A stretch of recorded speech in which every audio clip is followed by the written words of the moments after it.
Hello everyone and welcome to this special lecture for HCS mains examinations. ठीक है, देखिए HCS mains examinations के लिए क्या है, स्पेशल लेक्चर बनाया जा रहा है जो स्पेसिफिकली बनाया गया है एचसीएस मेंस के लिए। अब इस लेक्चर का जो मोटिव है, जो टारगेट है, जो लक्ष्य जिसे हम कहते हैं, जो गोल है, वो है कि आप अपने एग्जामिनेशन में 50 मार्क्स एक्स्ट्रा कैसे स्कोर करें एचसीएस मेंस एग्जामिनेशन में। क्या है, एचसीएस मेंस के एग्जामिनेशन में आप 50 मार्क्स एक्स्ट्रा क्या है कैसे स्कोर करें, यही क्या है इसका टारगेट है। This is the target of this video कि आपको ये वीडियो में ये समझाया जाए कि भी आप किस तरह से 50 मार्क्स का है एक्स्ट्रा स्कोर करें, किसमें, आपके एचसीएस मेंस एग्जामिनेशन में। तो हम इस वीडियो में कुछ की एरियाज पे बात करेंगे और सिर्फ बात करेंगे किन पे, हिंदी, आपका जनरल हिंदी, इंग्लिश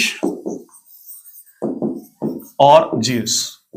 ठीक है, इनके की एरियाज पे बात करेंगे कि अगर आप थोड़ा सा भी ध्यान से उनको हैंडल करते हैं, क्या करते हैं, थोड़ा सा भी ध्यान से उन्हें हैंडल करते हैं और स्पेसिफिकली आप उन पे ध्यान देते हैं तो आप 50 मार्क्स क्या है एक्स्ट्रा स्कोर कर सकते हैं। किसमें, आपके 400 मार्क्स के अंदर। जो 400 मार्क्स का आपका जो पोर्शन है जीएस, इंग्लिश और हिंदी का, उसमें आप एटलीस्ट 50 मार्क्स क्या है आप एक्स्ट्रा स्कोर कर सकते हैं। तो उसी को हम बात करते हैं, फोकस करते हैं। इसमें आपके ऑप्शनल के बारे में बात नहीं करेंगे, मैंने नॉट टॉक अबाउट ऑप्शनल, तो उसी के बारे में इस वीडियो में क्या है बात करते हैं। तो सबसे पहले बात करते हैं कि आपके जो की एरियाज हैं वो कौन से होने चाहिए। व्हाट शुड बी योर की एरियाज जिस पे क्या आप ज्यादा मार्क्स स्कोर कर सकते हैं, क्या कर सकते हैं, ज्यादा मार्क्स, अगर आप स्ट्रेटेजी फॉलो करते हैं तो। अब देखिए, अभी बात करते हैं सिर्फ हम इंग्लिश और हिंदी के लिए। किसके लिए, इंग्लिश एंड हिंदी का जो आपका पेपर है उसके बारे में बात करते हैं। सिर्फ इंग्लिश और हिंदी और स्पेसिफाइड टारगेटेड सेक्शंस आपके कौन से हैं जिनके अगर अंदर आप ध्यान देते हैं, इस तरह से करते हैं तो आपके मार्क्स क्या आएंगे, एक्स्ट्रा आएंगे। तो देखिए, सबसे पहली बात है एस्से। अब एस्से जो है वो आपका इंग्लिश में भी आ रहा है और किस में आ रहा है, हिंदी में भी आ रहा है। दोनों में क्या है, एस्से आपका आ रहा है। अब इंग्लिश में जो एस्से आ रहा है वो कितने मार्क्स का है, 30 मार्क्स का। ठीक है, हिंदी में जो एस्से आ रहा है वो कितना मार्क्स का है, 30 मार्क्स का। मींस एस्से क्या है, इक्वलेंट वेटेज रखता है, चाहे वो हिंदी ले लीजिए चाहे आप इंग्लिश ले लीजिए, ओवरऑल मार्क्स के अकॉर्डिंग, क्योंकि दोनों 100 मार्क्स के हैं, यानी 30% वेटेज जो है पर पेपर में किसका है, एस्से का। दूसरी चीज क्या आ जाती है, आपका पैसेज। ठीक है, अब पैसेज इसलिए इंपॉर्टेंट है क्योंकि पिछली बार एचसीएस मेंस ने क्या है इसे इंट्रोड्यूस किया था हिंदी के अंदर। किसके अंदर, हिंदी के अंदर इंट्रोड्यूस किया था। ये एक्चुअली क्या है, कॉम्प्रिहेंशन पैसेज है, अनसीन पैसेज है। आपको क्या, एक पैराग्राफ दिया जाता है, एक पैराग्राफ या 2 पैराग्राफ दे दिए जाएंगे, एक लंबा चौड़ा कॉम्पोजिशन होगा, उसके बेसिस पर क्या है, कुछ उसी कॉम्पोजिशन के बेसिस पर आपको क्या है आंसर्स लिखने होंगे जो उसी कॉम्पोजिशन के अकॉर्डिंग होंगे, उससे बाहर आपको कुछ भी सोचना नहीं है। ठीक है, तो 20 + 10 कितने हो गए, 30 मार्क्स का क्या है पैसेज पोर्शन आ जाता है आपके पास। क्या आ जाता है, पैसेज पोर्शन। और एक जो होता है सिर्फ हिंदी के अंदर है जिसको हम बोलते हैं ट्रांसलेशन, जिसको कहते हैं अनुवाद। ठीक है, वो 10 मार्क्स का है। पिछले साल से पहले तक क्या ये 15 मार्क्स का हुआ करता था, लेकिन पिछले साल इन्होंने क्या है 10 मार्क्स का कर दिया इसे, क्योंकि ये इंट्रोड्यूस किया गया, इसलिए क्या है इसके मार्क्स थोड़े कटेल हो गए, कम हो गए। ठीक है, तो ये ऑलमोस्ट कितना है, 100 मार्क्स टोटल। अगर हम इनको काउंट करें तो ये 100 मार्क्स आपके बनते हैं। ठीक है, तो मोस्टली केसेस में ज्यादातर क्या है, यही मार्क्स ज्यादा कटते हैं आपके, क्या है, यही मार्क्स ज्यादा कटते हैं आपके, जिसकी वजह से अगर हम यहां ध्यान रखें तो आपके क्या है एक्स्ट्रा मार्क्स आ सकते हैं। किसमें, 50 राउंड अबाउट 50 मार्क्स क्या आप एक्स्ट्रा स्कोर कर सकते हैं इन्हीं चीजों के ऊपर। और ये आपको क्या है दूसरी चीजों में भी क्या करेंगे, सपोर्ट करेंगे। जो आपका जीएस है या ऑप्शनल है उन चीजों में भी क्या है सपोर्ट करेंगे। अब देखिए, यहाँ 2 चीजें होती है।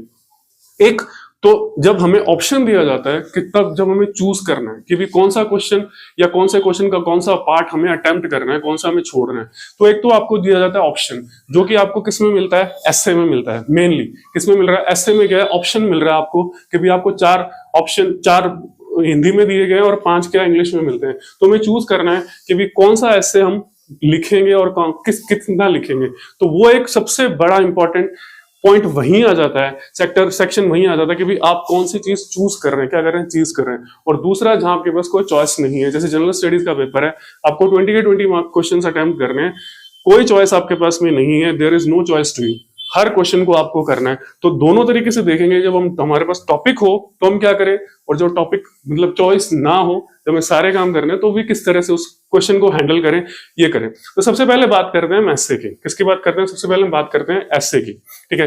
तो एस्से अगर आप देखिएगा तो एस्से में सबसे इंपॉर्टेंट चीज क्या है? What is the most important thing in एस्से?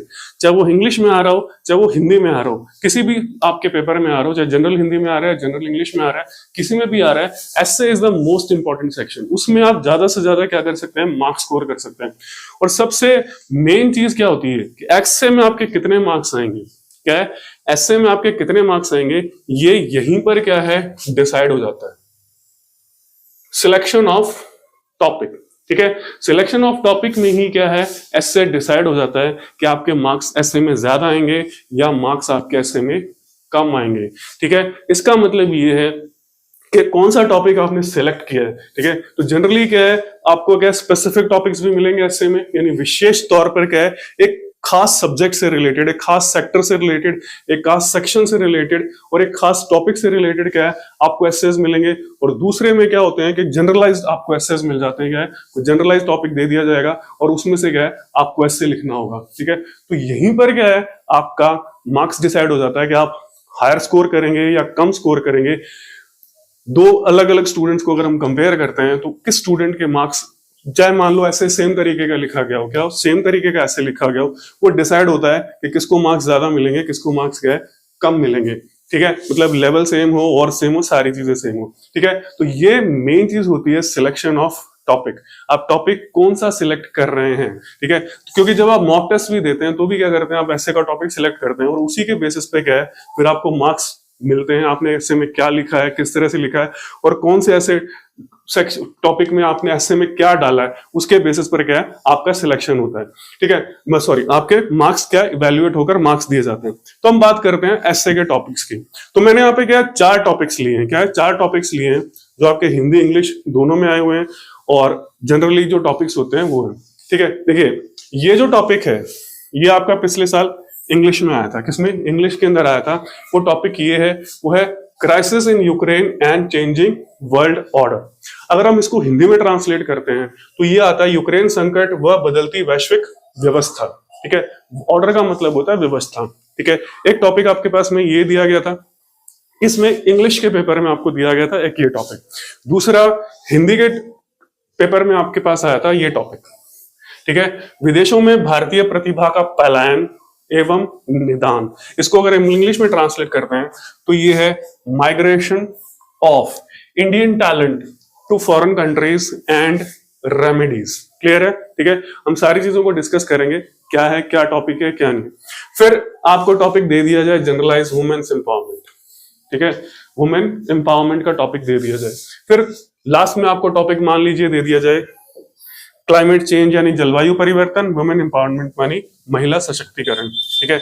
अब यहां पर डिसाइड होगा कि आपको एस्से में मार्क्स कितने मिलेंगे, एक्स्ट्रा मार्क्स आपको एस्से में मिलेंगे या नहीं मिलेंगे। जो एवरेज मार्क्स है उससे अगर एक्स्ट्रा मार्क्स आपको स्कोर करने हैं तो टॉपिक आपको ऐसा सिलेक्ट करना है, ठीक है, जो आपको लगे कि जनरली क्या है कि आप ये टॉपिक सिलेक्ट नहीं करते, ठीक है। मतलब इजी टॉपिक पे मत जाइए, क्या है, इजी टॉपिक पे मत जाइए। जो जनरलाइज टॉपिक हो या इजी टॉपिक हो उसको आपने सिलेक्ट कर लिया, टॉपिक चूज कर लिया और उस पर क्या कर दिया, एस्से लिख दिया। क्या कर दिया, एस्से लिख दिया, ठीक है। क्योंकि जो एग्जामिनर है उसके पास क्या लिमिटेड टाइम होता है इवैल्यूएट करने का कॉपीज को। वो क्या देखता है, वो ये देखता है कि जो भी स्टूडेंट, जितने भी स्टूडेंट्स मेरे पास आए हैं, जितने भी स्टूडेंट्स की कॉपीज मेरे पास आई है, उनमें से कोई ऐसा स्टूडेंट है क्या जिसने एक अलग से कुछ काम किया, क्या किया, अलग से कुछ लिखा है, सेपरेटली कुछ लिखा है। यानी कि मान लीजिए 100 स्टूडेंट्स की कॉपी उसके पास आती है, ठीक है, और 70 के लगभग स्टूडेंट्स क्या है एक ही टॉपिक पे क्या कर रहे हैं, ऐसे लिख रहे हैं। क्या कर रहे हैं, एक ही टॉपिक पे ऐसे लिख रहे हैं, ठीक है। बाकी 30 स्टूडेंट्स क्या है इस टॉपिक पे ऐसे नहीं लिख के क्या है दूसरे टॉपिक्स पे क्या करेंगे, ऐसे लिख रहे हैं। क्या कर रहे हैं, ऐसे लिख रहे हैं। तो वो ये चीज भी क्या है वहां इवैल्यूएट होती है कि अलग से किसी स्टूडेंट ने कुछ किया है या नहीं किया है, क्या है अलग से कोई स्टूडेंट कर रहा है या नहीं कर रहा है। तो ये भी देखा जाता है क्योंकि उसके पास लिमिटेड टाइम है, तो ये भी देखता है। इस चीज से भी क्या इवैल्यूएटर इंप्रेस होता है कि हाँ कि स्टूडेंट ने कुछ अलग से काम किया है, एक स्पेसिफिक सेक्शन पे काम किया है, एक स्पेसिफिक हम क्वेश्चन पूछा गया था, उसी चीज को क्या है उसने पिक किया है, चूज करके पिक किया है और उसमें क्या है आंसर लिखा है। क्या किया? आंसर लिखा है। क्लियर है? तो एस्से लिखा है जिसको हम एस्से बात करें, क्या बात करें? जिसकी हम बात कर रहे हैं एस्से की, तो एस्से लिखा है। तो यहां पर देखिए ये जो दो एस्सेज हैं, ठीक है, अगर हम जनरल चीज देखें, एवरेज चीज देखें, तो ज्यादातर क्या करेंगे स्टूडेंट्स इसको सिलेक्ट करेंगे। इन एसेज में से क्या है एक एसे सिलेक्ट करेंगे, महिला एम्पावरमेंट, ठीक है, या फिर क्या सिलेक्ट करेंगे? जलवायु परिवर्तन, क्लाइमेट चेंज, ठीक है। अब ये जो सिलेक्ट करेंगे, ठीक है, वहां पर क्या है प्रॉब्लम ये आएगी कि दो जो भी उन्होंने लिखा है, क्या लिखा है, जो भी वहां लिखा गया है, क्या लिखा गया, वो लिखा गया है, अगर वो इन दो से कंपेयर होगा, क्या होगा? इन दो से कंपेयर होगा, तो वहां पर क्या है, यहां पर सिर्फ आप जनरलाइज बातें लिख रहे हैं। क्या लिख रहे हैं? एक जनरलाइज बातें लिख रहे हैं और स्पेसिफिक्स बहुत कम डिमांड है यहां पर, क्योंकि यहां स्पेसिफाई नहीं किया गया किसी भी टॉपिक को। एक जनरल टॉपिक दे दिया गया, वुमेन्स एम्पावरमेंट लिख लीजिए या क्लाइमेट चेंज लिख लीजिए। तो अब जनरली आप क्या लिख रहे हैं, क्या नहीं लिख रहे हैं, यहां भी क्या स्पेसिफाई हो जाएगा कि भी किसको ज्यादा मार्क्स मिले, किसको कम मिलेंगे। लेकिन बट अगर आप इनमें से कोई टॉपिक उठाते हैं, मान लीजिए माइग्रेशन ऑफ इंडियन टैलेंट, ये टॉपिक आपने उठाया, migration of Indian talent to foreign countries and remedies. क्या है? Migration of Indian talent to foreign countries and remedies. अब इस टॉपिक में आपको क्या करना पड़ेगा? What you have to do, you have to provide the data. पहले सबसे पहले तो क्या है, आपको अपने एस्से में डेटा डालने पड़ेंगे कि भी मान लीजिए पिछली बार क्वेश्चन पूछा गया था पार्लियामेंट में कि अगर आप ईयर वाइज डेटा दे रहे हैं तो कितने लाख जो स्टूडेंट, कितने लाख इंडियंस हैं, उन्होंने क्या है इंडिया की सिटीजनशिप क्या कर दी? छोड़ दी। क्या कर दी? सिटीजनशिप छोड़ दी, ठीक है, maybe whatever reason. तो वो डेटा क्या करते हैं? आप वहां प्रोवाइड करते हैं, ठीक है। क्या करेंगे? वो डेटा आप वहां प्रोवाइड करेंगे कि भी किसी ने किसी साल में 8 लाख ने छोड़ी, किसी साल में 7 लाख ने छोड़ी, किसी साल में 6 लाख ने छोड़ी। तो उस तरह से क्या है, इंडियंस क्या है माइग्रेट कर रहे हैं। क्या कर रहे हैं? Indians are migrating to different countries, maybe Europe, ठीक है, अमेरिका, ऑस्ट्रेलिया, जो भी कंट्रीज उनको सूट कर रहा है, जैसे दुबई उनको यूएई सूट कर रहा है तो यूएई चले जाते हैं, और कोई कंट्री सूट कर रहा है तो क्या और किसी कंट्री में चले जाते हैं फॉर बेटर प्रोस्पेक्ट्स। क्या? बेटर प्रोस्पेक्ट्स के लिए चले जाते हैं, क्योंकि सबसे बड़ा प्रोस्पेक्ट्स तो ये होता है कि पासपोर्ट की जो वैलिडिटी, पासपोर्ट जो है, इसकी वजह से भी क्या इंडियंस को थोड़ी प्रॉब्लम आती है। क्या होती है? इंडियंस को प्रॉब्लम आती है कि इंडिया का पासपोर्ट क्या इतना स्ट्रांग नहीं है जितना उन दूसरे कंट्रीज का क्या है पासपोर्ट स्ट्रांग है। तो ये चीज आप वहां लिखते हैं कि ठीक है, उन कंट्रीज को क्या वीजा फ्री ट्रैवलिंग बहुत सारे कंट्रीज में मिल जाती है, जबकि इंडियंस के लिए क्या लिमिटेड है। तो ये चीज इसके अंदर आ जाती है। ये सारी चीजें क्या करते हैं, आप इसके अंदर लिखते हैं, you right it in this. जब आपने ये क्या किया, सिलेक्ट किया, क्या किया, इसको सिलेक्ट किया। अब यहां पर क्या है, दूसरी चीज और भी है। यहां पर जब आप वुमेन्स एम्पावरमेंट की बात कर रहे हैं, you are talking about women's empowerment, तो आपका जो एरिया ऑफ फोकस है वो सिर्फ यहाँ क्या है, रिस्ट्रिक्ट हो जाता है। क्या हो जाता है? रिस्ट्रिक्ट हो जाता है। यानी कि आपके पास स्पेसिफाई करने के लिए नहीं है, आप ठीक है, स्पेसिफाई करने के लिए नहीं है यहाँ पर, ठीक है, कि आप स्पेसिफाई क्या कर रहे हैं। अगर इसके साथ कोई स्पेसिफिक चीज अटैच्ड होती, ठीक है, तो आप उसके ऊपर क्या स्पेसिफिक डाटा लिखते, क्या करते कि डाटा लिखते, और फिर आपका क्या कंपैरिजन होता, क्या दूसरे स्टूडेंट्स के साथ कंपैरिजन होता। इसके अंदर आपके पास स्पेसिफिक्स नहीं है, डोंट हैव स्पेसिफिक्स। यहां पर क्या है, आपको क्या लिखना पड़ेगा, you have to write it up on migration, ठीक है। माइग्रेशन क्या होता है, ठीक है। फिर इंडियन टैलेंट के बारे में, क्योंकि कौन सा ऐसा टैलेंट है जो क्या माइग्रेट कर रहा है, क्या कर रहा है, माइग्रेट कर रहा है, बाहर जा रहा है, जिनका पलायन हो रहा है। जो टैलेंट है वो पलायन किसका हो रहा है, ठीक है, जो हाई नेट इंडिविजुअल्स हैं, जिनकी इनकम क्या है बहुत ज्यादा है, और जो क्या स्किल में क्या है काफी हाई लेवल पर आते हैं, चाहे वो आईटी सेक्टर्स में हो, चाहे वो मेडिकल सेक्टर्स में हो, चाहे वो जो स्किल्ड एरिया में आते हैं, जिनके पास स्किल्स बहुत हाईफाई स्किल्स उनके पास में है। तो वो क्या है, बेटर प्रोस्पेक्ट्स, यानी ज्यादा उनको प्रोग्रेस मिले, ग्रोथ मिले, उसकी वजह से क्या कर रहे हैं, they are travelling to foreign countries, they are migrating to foreign countries, जहां पर क्या है उनको ज्यादा प्रोस्पेक्ट्स मिले, जहां पर उनके बच्चों के एजुकेशन के लिए ज्यादा प्रोस्पेक्ट्स हो, वो उसकी वजह से क्या कर रहे हैं, वो माइग्रेट कर रहे हैं, they are migrating for that. तो यहां पर क्या स्पेसिफिक्स के बारे में क्या करना पड़ेगा, आपको मेंशन करना पड़ेगा। और स्पेसिफिक्स का मतलब ये है, स्पेसिफिक स्किल मतलब ये है कि यू आर, जब आप स्पेसिफिक्स की बात करते हैं तो you are an aware student.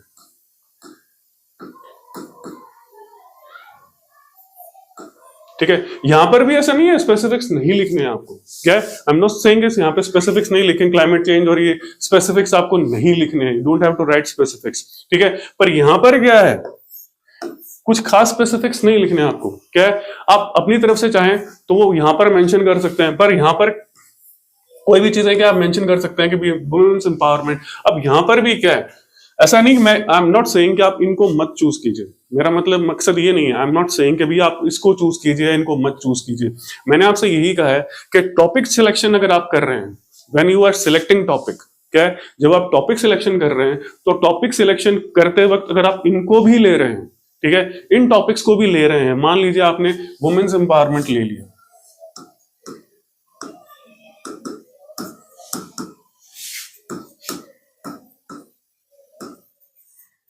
और क्लाइमेट चेंज ले लिया,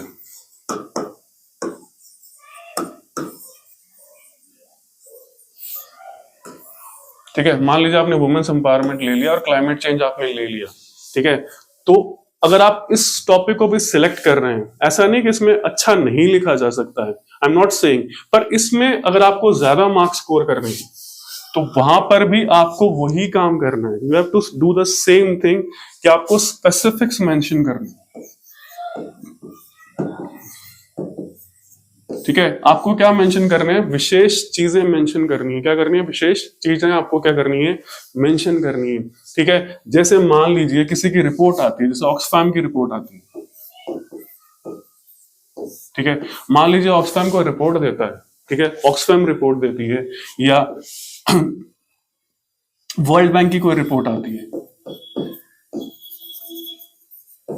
ठीक है, वर्ल्ड बैंक की रिपोर्ट आती है, वर्ल्ड इकोनॉमिक फोरम की रिपोर्ट आती है, ठीक है, अगर वो रिपोर्ट आप मेंशन करते हैं जिसमें ये लिखा हो कि अगर आप वुमेन्स को इतना एम्पावरमेंट करते हैं या वुमेन्स की एजुकेशन, मान लीजिए वुमेन्स की एजुकेशन अगर 12th से अगर ग्रेजुएशन तक बढ़ती है, क्या करती है, ग्रेजुएशन तक 12th से ग्रेजुएशन तक बढ़ती है, तो उनके अंदर ये चेंज आता है, क्या आता है, उनके अंदर ये पर्टिकुलर क्या आ जाता है, चेंज आ जाता है, क्या क्लियर है, तो वो अगर आप मेंशन करते हैं, क्या करते हैं, वो मेंशन करते हैं, तो आपको क्या है, ये ऐसे भी आपका अच्छा है, जैसे मैं नहीं कह रहा, आई एम नॉट सेइंग कि भी ये ऐसे आपका बेकार है, गलत है, बट मेंशन आपको क्या करना पड़ेगा, you have to write the specifics, कभी भी आप कोई चीज कोई स्टेटमेंट मेंशन कर रहे हैं, क्या कर रहे हैं, कोई भी स्टेटमेंट अगर आप मेंशन कर रहे हैं, मान लीजिए ये आप कह लें कि भी ठीक है वुमेन्स रिजर्वेशन बिल है,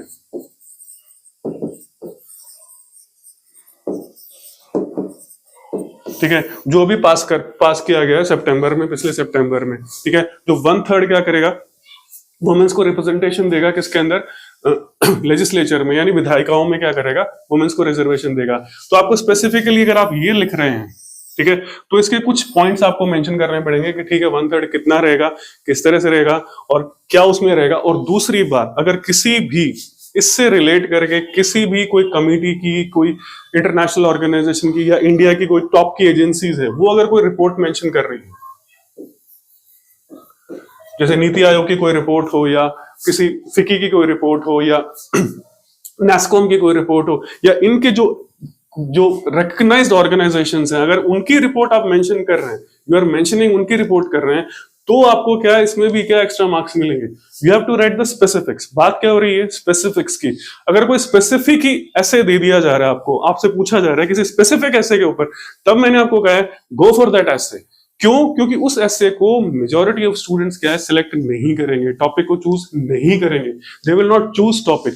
यही चीज क्या है, जो जो टेस्ट सीरीज भी दी जा रही है उसमें भी यही देखा जा रहा है। मोस्टली केसेस में क्या है, जो सबसे इजीएस्ट ऐसे है, जो बिल्कुल सिंपल ऐसे होता है, उसको क्या कर रहे हैं स्टूडेंट सिलेक्ट कर रहे हैं, क्या कर रहे हैं, उसी ऐसे को स्टूडेंट सिलेक्ट कर रहे हैं और उससे ऐसे में क्या कर रहे हैं, लिखते जा रहे हैं चीजों को। ठीक है, तो वो चीजें लिखते जा रहे हैं। ऐसा ही क्या है, जब आप क्लाइमेट चेंज की बात कर रहे हैं, When you are writing climate change, अगर इस पे आप ऐसे लिख रहे हैं, मान लीजिए क्लाइमेट चेंज पे आप ऐसे लिख रहे हैं, तो इसको भी क्या है, स्पेसिफिक जो रिपोर्ट्स आती हैं उनसे अगर आप अटैच करते हैं, उनके डेटा को अगर आप मेंशन कर रहे हैं, क्या कर रहे हैं, डेटा को मेंशन कर रहे हैं, तभी आपको क्या है कि उस लेवल के मार्क्स मिलेंगे जो दूसरे में क्वेश्चंस में आपको मिलते हैं, जो दूसरे ऐसे में क्या है आपको मार्क्स मिलते हैं। यहां पर क्या है, मैंने ये कहने की कोशिश की है कि आप थोड़ा क्या है कंप्लेसेंट हो जाते हैं। ठीक है, यहां पर क्या है, फिर आप जब स्पेसिफिक पूछा नहीं गया है ना, तो आप स्पेसिफिक मेंशन नहीं करेंगे। क्या करेंगे, स्पेसिफिक्स को मेंशन नहीं करेंगे। ठीक है, तो स्पेसिफिक बात ये कही गई है कि स्पेसिफिक वाला अगर ऐसे आप ले रहे हैं, तो दो हमने ऐसे बात की थी। किसकी बात की थी, एक तो किसकी बात की, माइग्रेशन की। ठीक है, migration of Indian talent to foreign countries, यानी विदेशों में भारतीय प्रतिभा का पलायन, कि भारतीय जो प्रतिभा है वो विदेशों में पलायन कर रही है। तो यहां पर आपको स्पेसिफिकली मेंशन करना पड़ेगा कि प्रतिभा कौन सी है, कौन सी प्रतिभा है। ठीक है, कोई लेबर क्लास अगर पलायन करती है तो उसके बारे में बात नहीं कर रहे, we are not talking about that. प्रतिभा का पलायन हो रहा है। ठीक है, प्रतिभा के लिए जो प्रतिभा वाले व्यक्ति हैं, जो इंडिया के अंदर क्या कर सकते थे, इकोनॉमिकली इंडिया को और एजुकेशनली या जितने भी सोशली सिस्टम में क्या इंडिया को अपलिफ्ट कर सकते थे, क्या कर सकते थे, इंडिया के लिए बहुत ज्यादा फायदेमंद हो सकते थे। हम स्किल्ड की बात कर रहे हैं, we are not talking about skilled personnels जो हैं, वो जब क्या कर रहे हैं, माइग्रेट कर रहे हैं, they are migrating from India. तो उनके कारण क्या है, ठीक है, और उनके कारण जो है वो आप ऐसे ही नहीं लिख सकते। You can not write down specific generalize topic, कारण नहीं लिख सकते। तो उसके लिए क्या है, अगर आपने पढ़ा होगा तभी वो आप क्या कर पाएंगे, लिख पाएंगे। मीन्स क्या है, मतलब क्या है, मतलब यही है कि अगर यहां भी आप स्पेसिफिक्स मेंशन कर रहे हैं, ठीक है, इन रिपोर्ट्स के बारे में मेंशन कर रहे हैं और उनका डेटा आप ऐड कर रहे हैं, क्या कर रहे हैं, उनका स्पेसिफिक डेटा आप दे रहे हैं कि उससे इतना फर्क पड़ेगा, तभी आपको क्या है, उस लेवल के मार्क्स मिलेंगे जो उन क्वेश्चंस में क्या मिलते हैं, उन क्वेश्चंस में क्या मिलते हैं, आपको मार्क्स मिलते हैं। क्या मिलते हैं, उन क्वेश्चंस में मार्क्स मिलते हैं। और उसका कारण दूसरा भी है। ठीक है, इसका कहने का कारण दूसरा भी है कि ये चीजें क्या है, करंट अफेयर्स से रिलेटेड है। These are related to current affairs.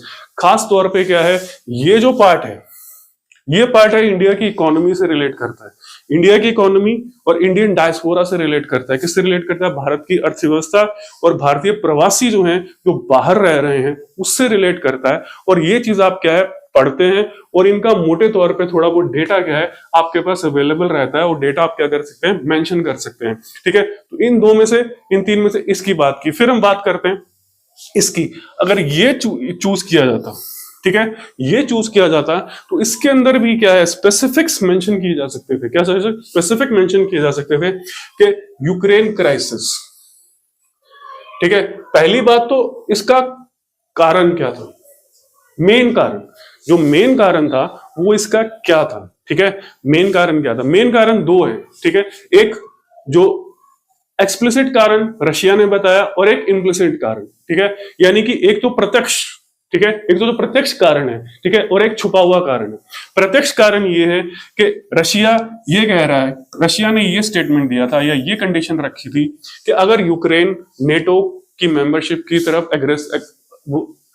अग्रसर नहीं होता है, एडवांस नहीं करता है, या यूरोपियन यूनियन से ज्यादा नहीं जुड़ता है, then we will not take any action, हम कोई एक्शन नहीं लेंगे। ठीक है, एक्शन का कारण क्या था, कारण यही था कि ठीक है, अगर यूक्रेन नेटो में शामिल हो जाता है तो NATO will be more closer. ठीक है, नेटो रशिया के क्या और ज्यादा नजदीक पहुंच जाएगा, क्या नजदीक पहुंच जाएगा, जिससे रशिया का क्या है, जो सिक्योरिटी इश्यू शुरू हो जाएगा, जो रशिया की सिक्योरिटी के लिए क्या है, खतरा है। क्या खतरा है, क्या यूक्रेन का ईयू और नेटो की तरफ जाना, किसकी तरफ जाना, यूरोपियन यूनियन और नेटो की तरफ ज्यादा जाना। तो यूक्रेन के लिए, यूक्रेन का जाना रशिया के लिए क्या है, सिक्योरिटी चैलेंज है, क्या है, सुरक्षा चुनौती है, चैलेंज है। मेन चीज तो पहला एक्सप्लिसिट कारण तो इसमें से क्या है, आप ये बता सकते हैं कि ठीक है, ये इसकी क्राइसिस का कारण है कि भाई यूक्रेन ने नहीं माना तो रशिया ने क्या किया, उसको इन्वेड कर दिया। क्या किया, अपनी सिक्योरिटी के लिए, शो ऑफ कि भाई हमारी सिक्योरिटी रहनी चाहिए, we have to secure our borders, इसलिए क्या है, हम इसे इन्वेड कर रहे हैं। और अगर ये एरिया हमारे पास आ जाता है, क्या आ जाता है, ये एरिया हमारे पास आ जाता है, तो हम क्या है, एक बफर जोन क्रिएट कर देंगे। ठीक है, यानी एक ऐसा एरिया जो नेटो और रशिया की बाउंड्रीज के बीच में रहेगा, जो रशिया के क्या है, कंट्रोल में रहे, डायरेक्टली और इनडायरेक्टली कंट्रोल में रहे। दूसरा जो इम्प्लिसिट कारण है, ठीक है, वो सिंपल है कि इसको बोलते हैं हेजेमनी, इसको कहते हैं वर्चस्व।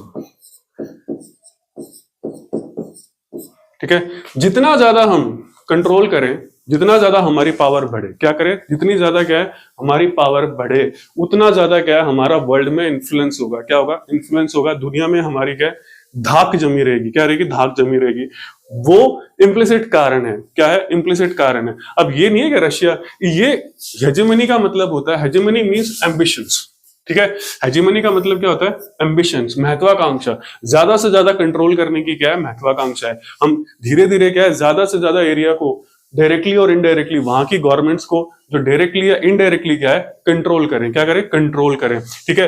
क्राइसिस यही नहीं है, क्राइसिस क्या है? यूक्रेन में ही नहीं है। दिस क्राइसिस, इस तरह का जो क्राइसिस हो रहा है वो यूक्रेन में ही नहीं हो रहा है, इट इज इन लीबिया, ठीक है। किसमें है? लीबिया में है, ठीक है। उसी तरह का सिस्टम है जो क्या है, यूक्रेन के अंदर। यूक्रेन के अंदर बस इतना है कि सिविल वॉर नहीं है। क्या है? सिविल वॉर नहीं है। यूक्रेन के लिए यूक्रेन की खुद की आर्मी लड़ रही है। लीबिया में क्या है, दो अलग अलग सेक्शंस लड़ रहे हैं, ठीक है। आधा लीबिया एक सेक्शन के कंट्रोल में है, आधा लीबिया दूसरे सेक्शन के कंट्रोल में है। इसी तरह हम बात करें सीरिया की, सेम क्राइसिस सीरिया में है। क्या है? सेम टू सेम जो क्राइसिस है वो किस में है? सीरिया के अंदर आता है, ठीक है। आधा सीरिया रशियन बैग असद के पास में, बशर अल असद जो सीरिया के प्रेसिडेंट है, और बाकी आधा सीरिया, लगभग आधा सीरिया किसके कंट्रोल में है? रेबल के कंट्रोल में है। अब वो रेबल को टर्की सपोर्ट कर रहा है या कोई और कंट्री सपोर्ट कर रहे हैं, वो एक डिफरेंट थिंग है, that is a different thing, ठीक है। इसी तरह की प्रॉब्लम किसमें आ रही है? इराक में आ रही है। किस में आ रही है? इराक में आ रही है। जब से अमेरिका ने इन्वेजन करने के बाद इराक को छोड़ा है, तब से इराक में क्या है, ऑलमोस्ट एक तरह से क्या है, हम ये कह लें कि गवर्नमेंटलेस कंट्री है ये। क्या गवर्नमेंटलेस कंट्री है? अगर गवर्नमेंट है भी तो उसकी पावर नहीं चलती। क्या है? उसकी पावर नहीं चलती है, ठीक है। इसी तरीके से क्या है, ये चीज यमन में हो रही है। किसमें हो रही है? यमन में हो रही है। आधा यमन हुतीज के कंट्रोल में है, इराक जिसको ईरान की बैकिंग है, किसके? जिसको क्या? ईरान की बैकिंग है, ठीक है। और आधा जो एरिया है वो सऊदी अरेबिया के बैक्ड कोलिशन के कह लीजिए या इनडायरेक्ट उनके कंट्रोल में है। तो कारण ये नहीं है, डायरेक्ट कारण कह लीजिए, ठीक है। डायरेक्ट कारण तो क्या है कि रशिया का ये स्टेटमेंट या रशिया का ये क्लेम कि हमारी सिक्योरिटी जो है वो एट स्टेक हो जाएगी अगर यूक्रेन क्या करे, किसमें शामिल हो जाए? नेटो में शामिल हो जाए, ठीक है। तो रशिया ने यही कहा था कि भी यूक्रेन हमें अंडरटेकिंग दे दे, लेटर में ले दे दे कि वो नेटो में कभी भी शामिल नहीं होगा, Ukraine will not become member of NATO. पर यूक्रेन ने ऐसा नहीं कहा, तो रशिया ने क्या किया, ये एक क्लेम या इस पॉइंट पर क्या किया, यूक्रेन को इन्वेड कर दिया। और 2 साल आज हो चुके हैं, ठीक है। तो पहला तो क्या है, आपका ये क्राइसिस समझ में आ गया, आपको क्राइसिस क्या है। फिर आप बात करते हैं, फिर यहां पर आप मेंशन करते हैं चेंजिंग वर्ल्ड ऑर्डर की, ठीक है। चेंजिंग वर्ल्ड ऑर्डर, ठीक है, मतलब जो इसको हम चेंजिंग वर्ल्ड ऑर्डर लिख दें,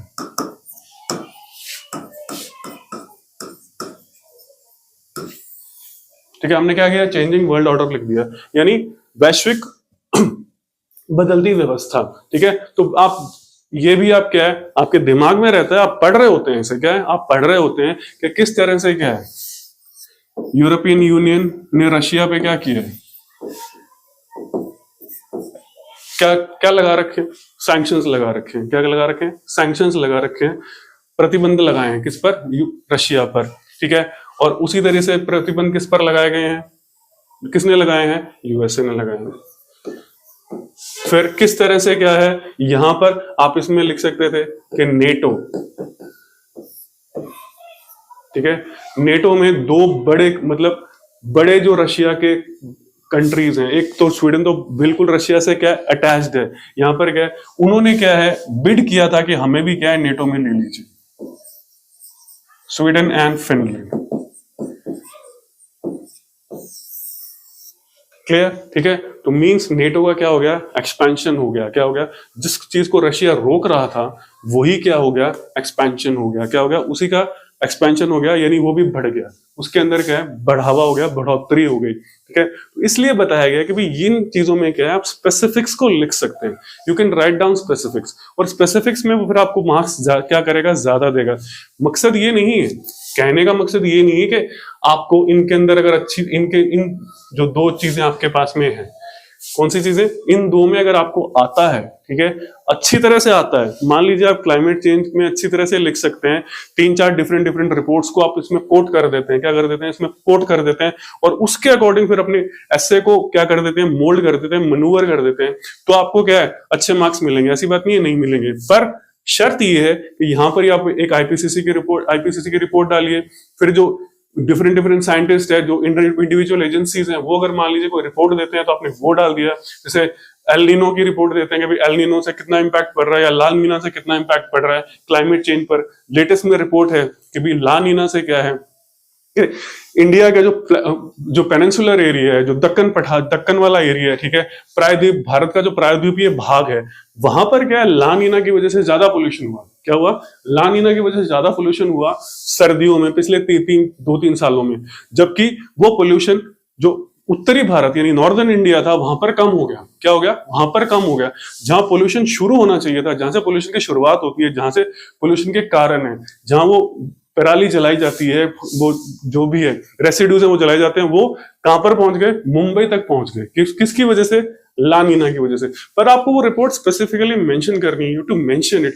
अगर आप वो नहीं करेंगे और आपने जनरलाइज लिख दिया, क्योंकि ज्यादातर मोस्टली केसेस में इसमें क्या है, ऐसे में आप जनरली लिख देते हैं कि ठीक है हमने लिख दिया, आपको अच्छा लगा, ठीक है आपने लिख दिया। ये तो होगा स्पेसिफिक्स की बात। किसकी बात? स्पेसिफिक्स की बात हो गई। अब एक चीज और, जब हम एचसीएस में ऐसे लिख रहे हैं, ये ध्यान रखिएगा, जब किस में ऐसे लिख रहे हैं, we are writing in HCS यानी हरियाणा सिविल सर्विस में ऐसे लिख रहे हैं, तो आप ये मानकर चलिए कि इंग्लिश में वो मेंशन कर रहे हैं 300 वर्ड्स, और इतना ही ज्यादा से ज्यादा 500 वर्ड्स आप हिंदी में मान लीजिए। क्लियर है? 500 वर्ड्स आपको हिंदी में लिखने हैं। क्लियर? ठीक है। तो उस कंडीशन में क्या है कि आप जब भी ऐसे लिख रहे हैं, क्या लिख रहे हैं? ऐसे लिख रहे हैं, तो ऐसे को 3 पार्ट्स में डिवाइड किया जाता है। क्या किया जाता है? 3 पार्ट्स में डिवाइड किया जाता है। पहला होता है इंट्रोडक्शन, दूसरा होता है उसकी मेन बॉडी, और तीसरा होता है कंक्लूजन। ठीक है, तीसरा होता है कंक्लूजन। इसको आप प्रस्तावना कह सकते हैं।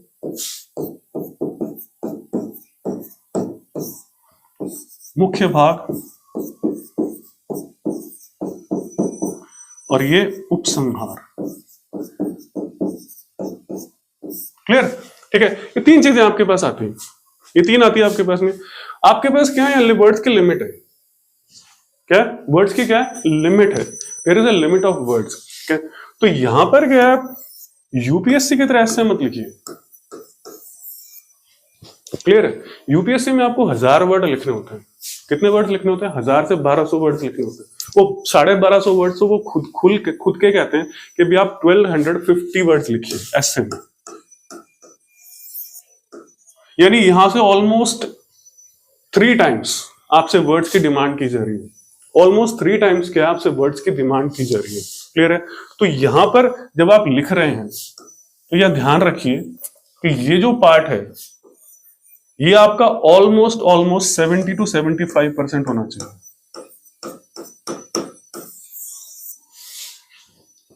क्लियर? ऑलमोस्ट जो है 70 to 75%, यानी अप्रोक्सीमेट 75% अगर आपका एस्से है तो 75% जो एस्से की लिमिट आपने वर्ड्स यूज किए हैं वो इसको दीजिए।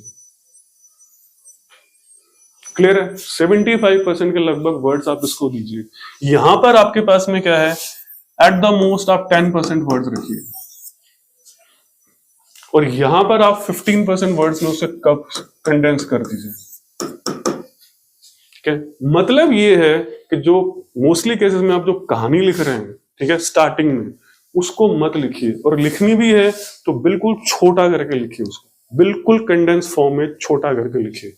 यानी जो आपका इंट्रोडक्शन है वो आधे पेज से ज्यादा नहीं होना चाहिए।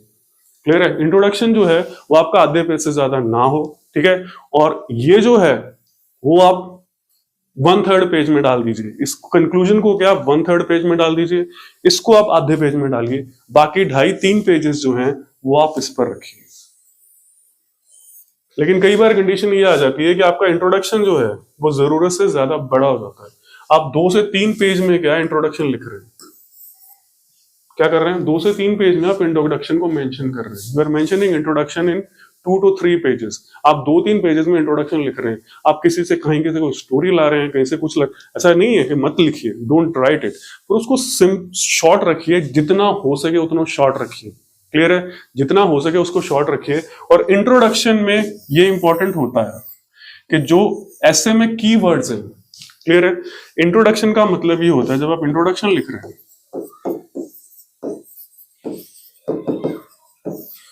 यानी प्रस्तावना लिख रहे हैं, तो ऐसे में जो कीवर्ड्स हैं आपके, यानी मुख्य जो ऐसे के शब्द हैं उसकी डेफिनेशन वहां आ जाए।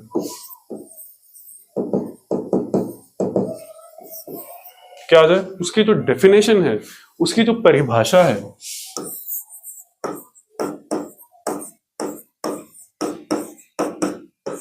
वो वहां पर आ जाए, तभी उसको यूज करने का क्या है आपका फायदा है इंट्रोडक्शन को। अगर आपने इंट्रोडक्शन को जरूरत से ज्यादा लंबा लिख दिया तो वो वेग हो जाएगा, ठीक है। और मैंने आपको बताया एग्जामिनर के पास लिमिटेड टाइम है आपकी कॉपी को चेक करने के लिए। उस लिमिटेड टाइम में आपको क्या है, उसको इंप्रेस करना है। You have to impress the examiner in limited time, ठीक है। तो उस तरीके से क्या है, फिर आप एस्से लीजिए। दोनों चीजें मैंने आपको बता दी कि भी एस्से, पॉइंट नंबर 1 मैंने आपको बताया कि भी एस्से का टॉपिक जब आप सिलेक्ट कर रहे हैं तो ऐसा टॉपिक सिलेक्ट कीजिए जिसको आप जस्टिफाई कर पाए। क्या कर पाए, जिसको आप जस्टिफाई कर पाए पूरी तरीके से कि हाँ हमने ये टॉपिक लिया है। क्यों, क्योंकि सिविल सर्वेंट बनना चाह रहे हैं आप, और उसमें साफ तौर पे मेंशन्ड होता है कि we want an aware student. Aware student का मतलब वो जो करंट में क्या हो रहा है उससे अवेयर है, यानी खास करके पिछले 2-3 सालों में क्या नई चीजें हो रही हैं उससे जो अगर स्टूडेंट अवेयर होता है, उससे वो स्टूडेंट अटैच रहता है, तभी उसको क्या है, that is an aware student, ठीक है। That is an aware student. वो क्या है, अवेयर स्टूडेंट है, यानी जागरूक क्या है, विद्यार्थी है, उसे हर चीज के बारे में पता है, उस टॉपिक के बारे में कि भी उस टॉपिक में लेटेस्ट में क्या हो रहा है, और उस लेटेस्ट में अगर टॉपिक में कुछ चीजें हो रही है तो उसका इंपैक्ट क्या होगा, और इंपैक्ट एग्जाम्पल के साथ, किसके साथ, एग्जाम्पल के साथ, विद सपोर्ट, ठीक है। तो सपोर्ट वो दे रहा है, बैक टू बैक बैकिंग दे रहा है उससे कि उसने जो स्टेटमेंट लिखा है वो ऐसे हवा में नहीं लिखा है, उसके पास उस स्टेटमेंट की बैकिंग है। The student has banking of that statement, ठीक है। The student has banking of that statement, कि स्टूडेंट के पास क्या है, उस स्टेटमेंट की बैकिंग है, तब आपको क्या है, एक्स्ट्रा मार्क्स मिलेंगे, ठीक है। दूसरी चीज मैंने आपको बता दिया कि स्ट्रक्चर ऑफ एसे, जो एसे का स्ट्रक्चर है, जब हम एचसीएस की बात कर रहे हैं, हम यूपीएससी की बात नहीं कर रहे हैं यहाँ पर, we are talking about HCS. तो एचसीएस का स्ट्रक्चर आपके पास ये रहेगा, इस बेसिस पे आप स्ट्रक्चर को बनाएंगे। क्लियर, ये आपका बेस रहेगा स्ट्रक्चर को बनाते वक्त। देखिए आपके पास 15 दिन, 15, 16, 17 दिन हैं आपके पास में। इसी हिसाब से क्या है, आप अपने सिस्टम को मोल्ड कर सकते हैं, ठीक है। जो अपना आपने जो प्रोसेस बना रखा है, प्लानिंग कर रखी है, उसको आप क्या कर सकते हैं, मोल्ड कर सकते हैं लास्ट मिनट के, जिससे क्या है आपको क्या एक्स्ट्रा क्या मिले, मार्क्स मिले। तो ये बात थी एस्से की। क्या की बात थी, ये थी एस्से की बात थी। अब हम एक चीज बात और कर लेते हैं, एक छोटी सी बात आती है, वो आती है लेक्सिकन की, यानी जिसको हम वर्ड पावर बोलते हैं।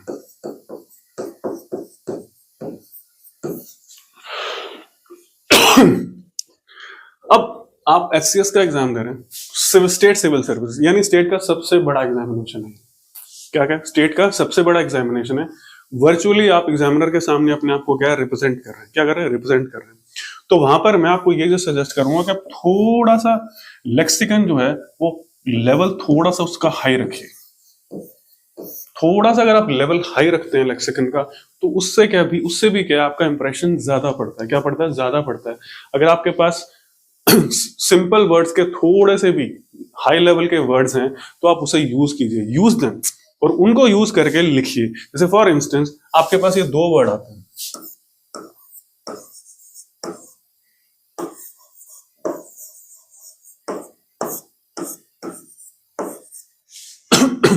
ठीक है, 2 वर्ड्स आपके पास आते हैं। अब इसका मतलब है क्या है, गरीब, कमजोर, ठीक है।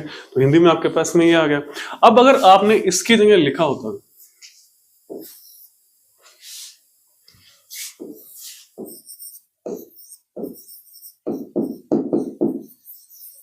डेस्टिट्यूट और फ्रेजाइल।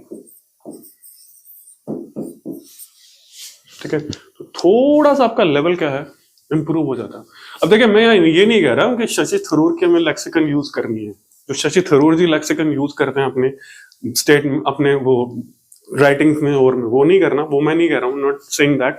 हमने कहा है थोड़ा सा हमें से इंप्रूव करना है, जस्ट अ लिटिल, थोड़ा लेवल आपका लेक्सिकन का क्या हो, हाई हो। Try to do it. मैं ये नहीं कह रहा हूं इसके पीछे लग जाइए, I am not saying that कि आप इसी के पीछे लग जाइए, आपके पास जो 15-16 दिन है तो इसी के पीछे आप लग गए और आपने तैयारी छोड़ दी, नहीं।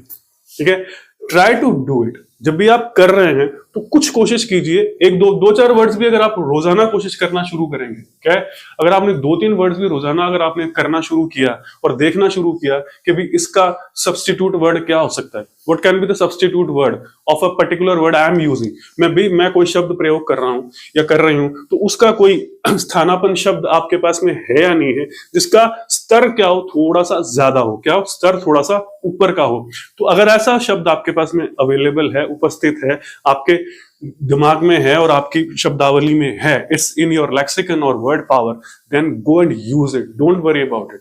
ऐसा मत सोचिए कि अगर आपने हाई लेक्सिकन लिख दिया तो एग्जामिनर को समझ नहीं आएगा ना।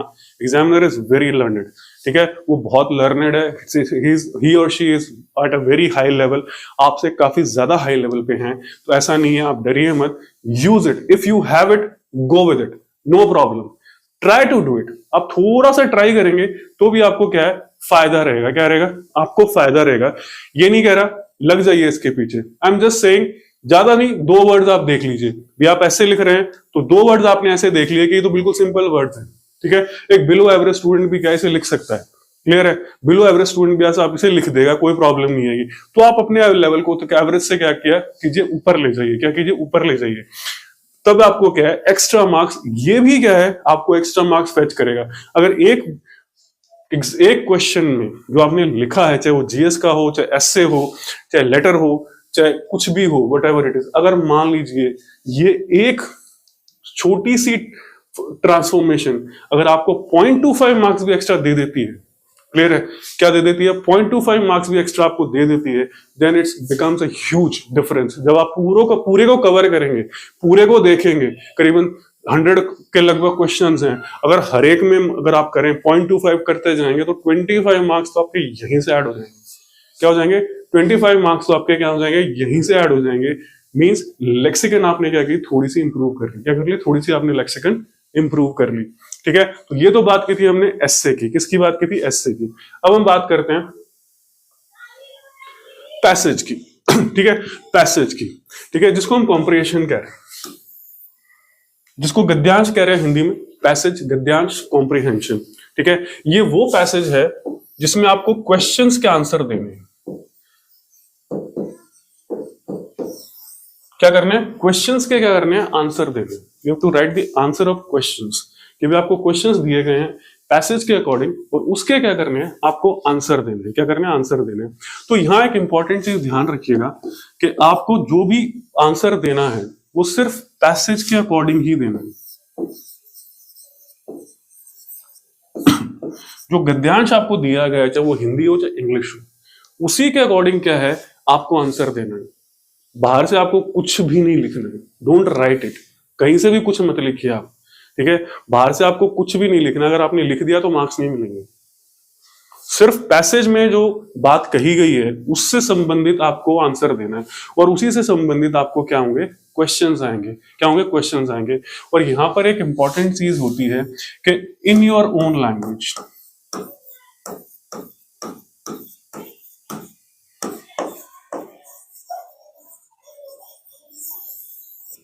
ठीक है, आपको अपनी भाषा में क्या है, आंसर लिखने। क्या करने, आंसर लिखने, ठीक है। मींस आपको क्या करना है, पैराफ्रेजिंग करनी है,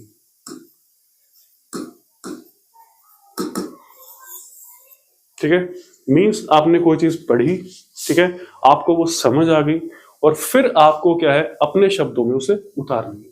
क्या करनी है, अपने शब्दों में उसे उतारनी है। आपने पैसेज पढ़ लिया, ठीक है। इसको करने का तरीका ये होता है, क्लियर, ठीक है, इसको करने का तरीका ये होता है कि एक बार आपने पैसेज पढ़ा, you gone through the passage, आपने पूरा पैसेज फटाफट पढ़ लिया, क्या कर लिया, पढ़ लिया, फिर आपने क्या क्वेश्चन को देखना शुरू किया। क्या किया आपने, क्वेश्चन देखे, क्या कर रहे हैं आप, पहले पैसेज पढ़ लिया आपने पूरा एक बार फटाफट, फिर आपने क्या क्वेश्चंस देखना शुरू किया कि क्वेश्चंस किस तरह से पूछे जा रहे हैं। ठीक है, तो एज पर क्वेश्चन आप क्या करते जाइए, जहां से वो क्वेश्चन पूछा गया है वहां पर क्या अंडरलाइन करते जाइए, go and underline that section of the passage, जो पैसेज का वो पर्टिकुलर सेक्शन है जहां से क्वेश्चन को पूछा गया है, आप उसको अंडरलाइन कर लीजिए। क्या कर लीजिए, उसको अंडरलाइन कर लीजिए, जिससे आपका पैसेज क्या सेग्रीगेट हो गया, क्या हो गया, पैसेज अलग हो गया। सिर्फ आपको इतने पर ही क्या फोकस करना है, क्या करना है, इतने पर ही फोकस करना है, और फिर इन चीजों को क्या करिए, अच्छी तरह देख लीजिए, समझ लीजिए, और फिर इसे क्या कर दीजिए, पैराफ्रेज करके आंसर लिख दीजिए। क्या कर दीजिए, पैराफ्रेज करके आप आंसर लिख दीजिए। बस ये आपको क्या करना है, पैसेज में काम करना है। ये आप काम करेंगे तो passage, this is very high scoring, full marks मिलते हैं इसके अंदर, ऑलमोस्ट फुल मार्क्स। ठीक है, 80 85 पर 80 to 80 90% मार्क्स क्या है, आप इजीली क्या इनमें स्कोर कर सकते हैं, किसमें, पैसेज में। किसमें स्कोर कर सकते हैं, पैसेज में क्या कर सकते हैं, स्कोर कर सकते हैं। यही चीज क्या है आपको पैसेज में करनी है। एज इट इज अगर आप लिख देंगे तो फिर मार्क्स नहीं मिलेंगे, वो देगा जरूर आपको मार्क्स, लेकिन वो 40% से ज्यादा आपको मार्क्स नहीं देगा, क्योंकि देख लेगा ठीक है the student is not aware, उसको प्रैक्टिस नहीं है, काम करना नहीं आता है, उसको लैंग्वेज की कमांड बिल्कुल भी नहीं है, तो वो उससे समझ जाएगा कि student don't have the command of language, तो यहाँ वो ना आपको मार्क्स नहीं देगा।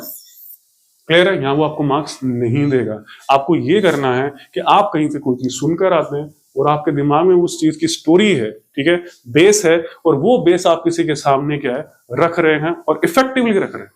क्या कर रहे हैं, इफेक्टिवली रख रहे हैं, वो आपको पैसेज इसके अंदर करना है। You have to do this. ठीक है, तो सिर्फ एज पर अकॉर्डिंग टू द पैसेज, सिर्फ पैसेज के अकॉर्डिंग ही आपको काम करना है, उसके अलावा आपको काम नहीं करना है। पैसेज पर ध्यान दीजिए, पैसेज पढ़िए, तरीका मैंने आपको बता दिया, एक बार पैसेज को फटाफट पढ़ लीजिए। ठीक है, आपने पैसेज पढ़ लिया फटाफट, फिर क्वेश्चन देख लिए, क्वेश्चन के अकॉर्डिंग जहां से वो क्वेश्चन पूछा गया पैसेज के जिस सेक्शन से, उसको आपने अंडरलाइन कर लिया या सेपरेट कर लिया, सेग्रीगेट कर लिया। बाकी पैसेज आपको पढ़ना नहीं है दोबारा से, बस वहां पर अपना ध्यान रखिए, फोकस रखिए, और आपका पैसेज क्लियर हो जाएगा, तो फुल मार्क्स मिलेंगे, टाइम भी बचेगा, और आपके मार्क्स भी क्या होंगे, ज्यादा आएंगे। क्या होंगे, ज्यादा मार्क्स आएंगे। ठीक है, तो ये तरीके एक्स्ट्रा मार्क्स लेने के। यहाँ पे कई स्टूडेंट्स के क्या है 50% मार्क्स भी नहीं आते, और कुछ स्टूडेंट्स क्या है 90% तक मार्क्स क्या है ले जाते हैं इसी पैसेज के अंदर, in this passage itself, passage में ही उनके क्या एक्स्ट्रा मार्क्स आ जाते हैं। उसका कारण सिर्फ यही है कि वो इस तरह की अप्रोच रखते हैं और अपनी लैंग्वेज में उस आंसर को लिखते हैं। क्या करते हैं, अपनी लैंग्वेज में आंसर लिखते हैं, और थोड़ा सा क्या करते हैं, लेक्सिकन यूज करते हैं। क्लियर, थोड़ा सा क्या करते हैं, वो लेक्सिकन यूज करते हैं, क्योंकि अगर आप सिविल सर्विस का एग्जाम दे रहे हैं तो बहुत हाई लेवल के न्यूज़पेपर आप पढ़ रहे हैं, तो उन हाई लेवल के न्यूज़पेपर्स में उसी तरीके का लेक्सिकन यूज की जाती है। क्या की जाती है, लेक्सिकन क्या की जाती है, यूज की जाती है। तो ये तो क्या पैसेज, तो दो चीजें हमने स्टडी की, एस्से और पैसेज, तो दोनों हिंदी और इंग्लिश दोनों में आ रहे हैं। राउंड अबाउट कितने मार्क्स है, 90 मार्क्स है, और इन 90 में से क्या है आप 70 और 65 to 70 मार्क्स क्या आप स्कोर कर सकते हैं, कोई प्रॉब्लम नहीं है, अगर आपने इफेक्टिवली काम किया है तो। अगर इफेक्टिवली काम नहीं किया है तो 90 में आप 40 से भी नीचे जा सकते हैं। क्लियर है, अगर आप इफेक्टिव नहीं है तो 40 से भी क्या है आप नीचे चले जाएंगे, और फिर वही बात 45% का आपके पास क्राइटेरिया है, ये आपको मीट करना जरूरी है। ठीक है, तो यहां पर ये प्रॉब्लम है, इसीलिए आपको बताया जा रहा है कि इस तरह से आप अप्रोच कीजिए। अब बात करते हैं हम ट्रांसलेशन की। किसकी, ट्रांसलेशन की। इसको बोल रहे हैं अनुवाद। क्या बोल रहे हैं, अनुवाद। ठीक है, अब अनुवाद। ठीक है, अब अनुवाद क्या का मतलब क्या है, ध्यान रखिएगा। अनुवाद का मतलब ये है, वहां पर तो मैंने आपको क्या कहा था, पैराफ्रेज करना है। क्या करना है, पैराफ्रेज करना है। यहां पर आपको पैराफ्रेज की बात ही नहीं करनी। क्लियर है, पैराफ्रेज की बात ही नहीं करेंगे आप। जैसे लाइन इंग्लिश में लिखी गई है, जैसे लाइन इंग्लिश के अंदर लिखी गई है, सेम टू सेम उसी तरह से आपको क्या है उसे हिंदी में ट्रांसलेट करना है। क्या करना है, हिंदी में ट्रांसलेट करना है। मीन्स, व्याख्या, क्रक्स, मूल भाव, भावार्थ जो भी है वो नहीं होना चाहिए, एज इट इज आना चाहिए। ट्रांसलेशन का मतलब ही यही है कि एज इट इज उसे क्या करेंगे, आप ट्रांसलेट करेंगे। ये नहीं है कि आपने लाइन का भावार्थ समझ लिया और उसे समझाना शुरू कर दिया, ठीक है, क्या लाइन का भावार्थ आपने समझ लिया और उसे समझाना शुरू कर दिया ना, ऐसा नहीं करेंगे आप। जैसा लाइन में लिखा गया है बिल्कुल वैसा का वैसा आपको क्या करना है, ट्रांसलेट करना है। तो लाइन टू लाइन ट्रांसलेट कीजिए, ठीक है, लाइन टू लाइन ट्रांसलेट कीजिए, वर्ड को उसी तरीके से लिखिए। और मोस्टली केसेस में क्या है, ज्यादातर केसेस में हम क्या करते हैं कि English word as it is क्या किया, मेंशन कर दिया, क्या कर दिया, मेंशन कर दिया, एज इट इज क्या कर दिया, मेंशन कर दिया। तो कोशिश यही कीजिए, ये मत कीजिए, mention it in Hindi, Hindi में उन चीजों को क्या कीजिए, मेंशन कीजिए, ठीक है। वर्ड हिंदी में लिखिए, तभी आपको क्या पूरे मार्क्स मिलेंगे, क्या मिलेंगे, पूरे मार्क्स मिलेंगे। एक इंपॉर्टेंट चीज और है, ठीक है, कि जब हम हिंदी और इंग्लिश की बात कर रहे हैं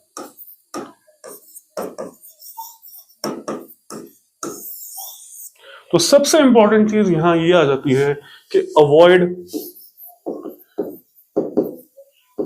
स्पेलिंग एरर्स, ठीक है, स्पेलिंग मिस्टेक मत कीजिए, उससे भी आपके मार्क्स कटेंगे।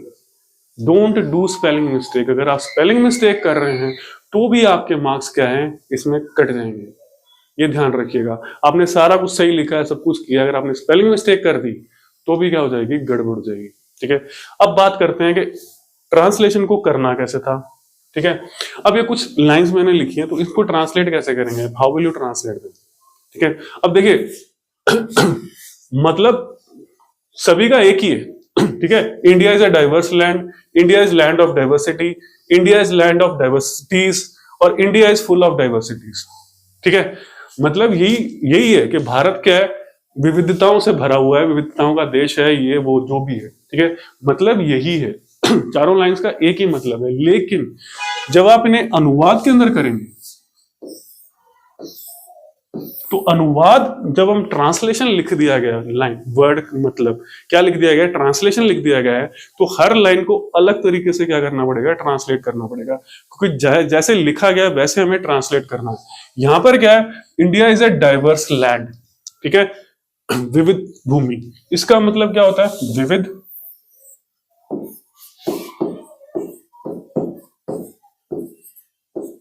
ये इसको बोलते हैं भूमि, ठीक है। ये है विविधता,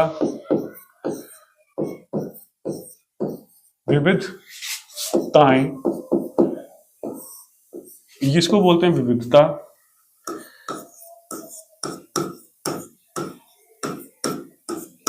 ठीक है। और ये आपको पता ही है, ये तो देख लीजिए तीनों वर्ड्स क्या है, डिफरेंट है। डाइवर्स अलग हो गया, ये अलग हो गया और ये अलग हो गया, ठीक है। जो वर्ड जहां है उसी को आपको उस लाइन में क्या करना है, यूज करना है। ध्यान रखिएगा, तीनों वर्ड्स का जो हिंदी ट्रांसलेशन है वो डिफरेंट हो गया, क्लियर है। अगर आपने एक ही को सब में लिख दिया तो आपका ट्रांसलेशन गलत हो जाएगा, ठीक है।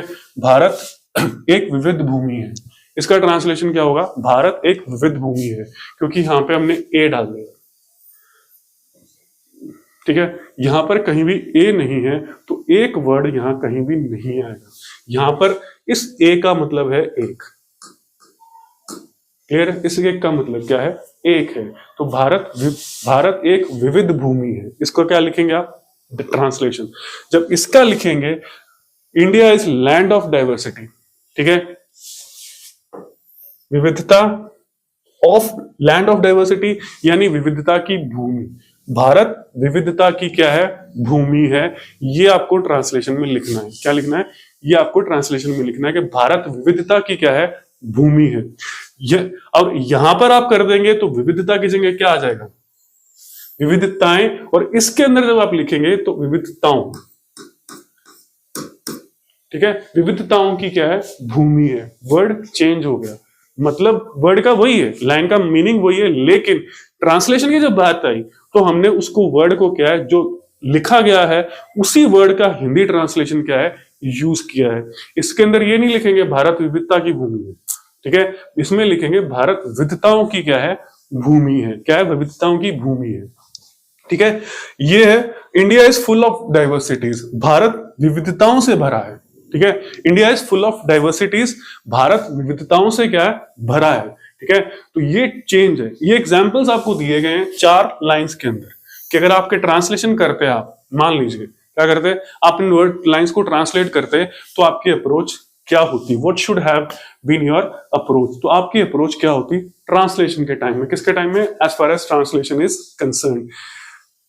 फिर बता देता हूं, मतलब एज पर अगर क्रक्स देखें या भावार्थ देखें तो मतलब चारों की लाइनों का एक ही है, लेकिन जब हम ट्रांसलेशन के बारे में बात कर रहे हैं तो हर एक को क्या है अलग तरीके से ट्रांसलेट किया जाएगा। क्या किया जाएगा, अलग तरीके से ट्रांसलेट किया जाएगा। इन वर्ड्स को आप यहां नहीं यूज कर सकते और इस वर्ड को आप यहां नहीं यूज कर सकते, क्या है, यहां नहीं यूज कर सकते। तो ये है मकसद ट्रांसलेशन का कि जब भी आप ट्रांसलेट कर रहे हैं तो इस तरह से ट्रांसलेट करेंगे।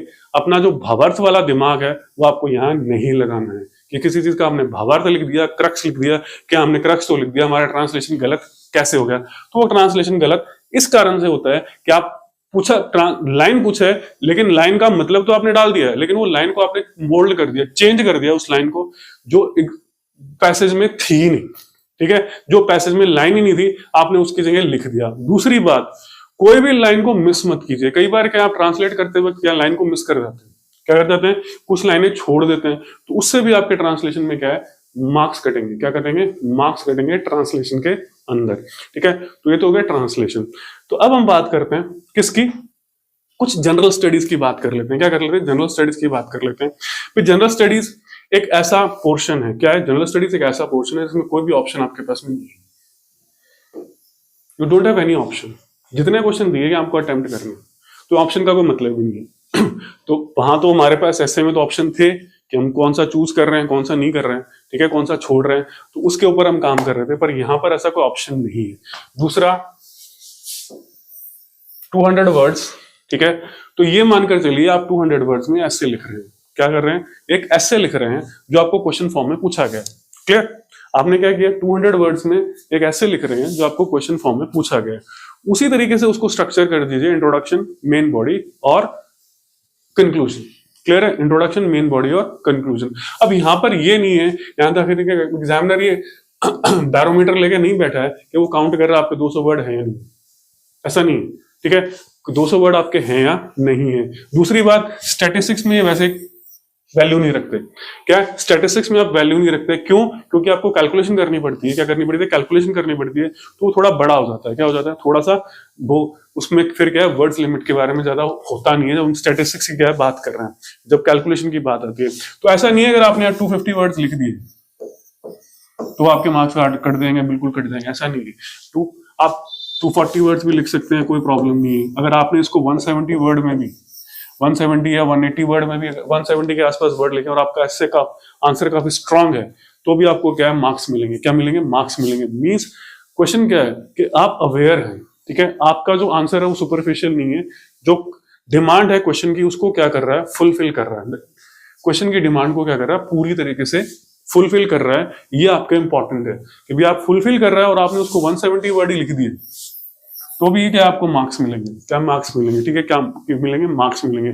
और अगर वो फुलफिल नहीं कर रहा है और आपने 240 वर्ड्स भी लिख दिए तो भी आपको मार्क्स नहीं मिलेंगे। क्या है, मार्क्स नहीं मिलेंगे, क्योंकि यहां पर देखिए कि 10 मार्क्स का क्वेश्चन है।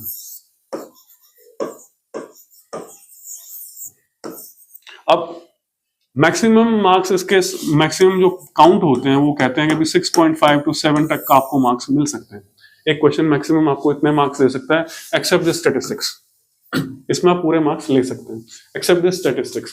क्लियर है, तो इस तरह से क्या है, आपको मार्क्स अलॉट किए जा रहे हैं। तो इस कंडीशन में क्या है कि कोई स्टूडेंट उसी क्वेश्चन में 7 मार्क्स भी ला रहा है, 6.5 to 7 मार्क्स भी ला रहा है, और कोई स्टूडेंट उस सेक्शन में उसके 2.5 मार्क्स भी नहीं आ रहे उसी आंसर में। क्या है, 2.5 मार्क्स भी नहीं आ रहे हैं उसी आंसर में। यहां पर क्या है, क्वालिटी ऑफ प्रेजेंटेशन डिपेंड करता है। क्या करता है, क्वालिटी ऑफ प्रेजेंटेशन डिपेंड करता है कि आपका प्रेजेंटेशन कैसा है, how you are presenting yourself about your, कि भाई मुझे कितना उसके बारे में पता है। ठीक है, तो वो चीज होती है, वो कब पता कब होगा, जब आप ऐसे की जो क्वेश्चन आप कर रहे हैं उसकी पूरी डिमांड जो क्वेश्चन में है वो फुलफिल की या नहीं की। ये सबसे इंपॉर्टेंट चीज क्या है, उसके अंदर आ जाती है आपके पास में। तो अब बात करते हैं कि भाई किस तरह से अप्रोचिंग होती है। क्या होती है, अप्रोचिंग होती है। देखिए, मैंने 2 क्वेश्चंस लिए हैं आपके, ठीक है, एक क्वेश्चन मैं ले रहा हूं आपका, ठीक है, only 1 question I have taken. This is, ये क्वेश्चन आपका जीएस में पूछा गया था कि भाई ये क्वेश्चन अप्रोच करते तो आप क्या करते, ठीक है। तो सबसे पहले तो क्या आप क्वेश्चन को पढ़ते हैं, क्या करते हैं, क्वेश्चन पढ़ते हैं, क्योंकि जीएस का क्वेश्चन क्या है, what is the question actually. और मैं एक चीज आपको बता दूं कि नॉर्थ इंडिया के स्टूडेंट्स हैं, नॉर्थ इंडिया के जितने भी जो एग्जाम देने वाले हैं सारे नॉर्थ इंडिया के हैं। तो मोस्टली केसेस में क्या है कि आप थोड़ा सा उसको क्या है, कभी आपको इंग्लिश में वर्ड समझ में नहीं आए तो आप हिंदी में पढ़ लिया कीजिए उसे, क्या वो हिंदी में क्या कीजिए, पढ़ लिया कीजिए। जिससे क्या है कि हो सकता है कि इंग्लिश में आपको चीज समझ में नहीं आए और हिंदी में वर्ड का समझ आ जाए, तो दोनों हिंदी इंग्लिश में लिखा गया है। अब ये क्वेश्चन क्या डिमांड क्या है, question what is the question, देखिए, क्रिटिकली एनालाइज। दूसरा, the basis of India's claim for permanent membership UN security council. Clear है, 3 पार्ट्स हैं इस क्वेश्चन के। Critically analyse the basis of India's claim for permanent membership of UN security council, यानी संयुक्त राष्ट्र सुरक्षा परिषद की स्थायी सदस्यता के भारत के दावे के आधारों का आलोचनात्मक विश्लेषण कीजिए। क्लियर है, तो आपसे क्या पूछ रहा है, वो ये पूछ रहा है क्रिटिकली एनालाइज। अब क्रिटिकली एनालाइज का मतलब ये होता है कि भी कोई भी आप पॉइंट दे रहे हैं, क्या कर रहे हैं, कोई भी आप पॉइंट दे रहे हैं उसको पूरी तरीके से क्या है आप एनालाइज करके दे रहे हैं, उसके बारे में हर चीज जो भी उससे रिलेट कर रही है। देखिए 200 वर्ड का है, ध्यान रखिए, आप हर चीज नहीं लिख सकते। क्लियर है, 200 वर्ड में इसको हर तरीके से कंडेंस करना इम्पॉसिबल है। ये क्वेश्चन अगर हम इसको लिखने बैठ जाएं तो 10,000 20,000 वर्ड तक के बाद भी क्या है खत्म नहीं होता, उसके बाद में इसमें एडिशन होते हैं। लेकिन हमने जो बेसिस मेंशन किए हैं, यहां इंपॉर्टेंट क्या है, बेसिस। पहला कीवर्ड क्या है, आपने कीवर्ड निकाला क्रिटिकली एनालाइज, किसके बेसिस। आपने कोई भी बेस लिया, बेस मींस फैक्टर,